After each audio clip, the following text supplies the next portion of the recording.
Information de dernière minute en provenance de Moscou, l'Ukraine a lancé dans la nuit 2 attaques de drones kamikazes destinées à faire exploser la résidence du Kremlin du président russe Vladimir Poutine.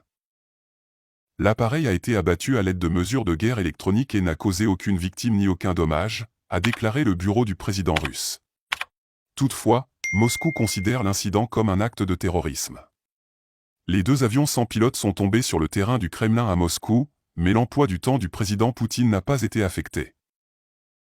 Le Kremlin a déclaré que l'incident s'était produit avant le jour de la victoire et le défilé du 9 mai, lorsque des invités étrangers prévoient d'être présents. Le porte-parole de Poutine, Dmitri Peskov, a déclaré aux journalistes que le président était absent du Kremlin lorsque les drones ont été abattus.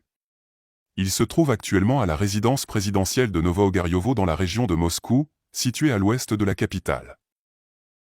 Des images circulent sur les réseaux sociaux, qui prétendent montrer les conséquences de l'attaque, avec un panache de fumée s'élevant contre le paysage urbain nocturne depuis le territoire du siège historique du pouvoir russe.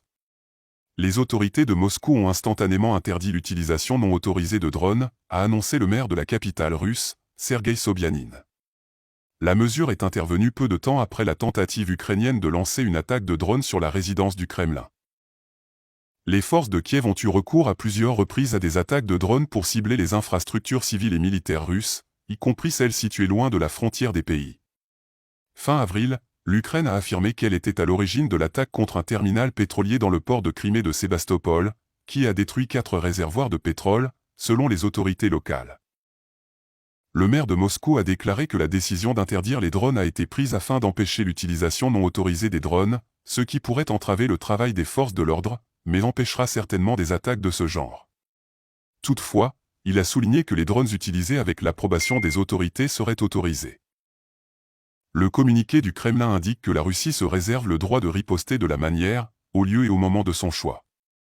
Les autorités russes considèrent l'attaque comme un acte de terrorisme et pourraient réagir de manière forte.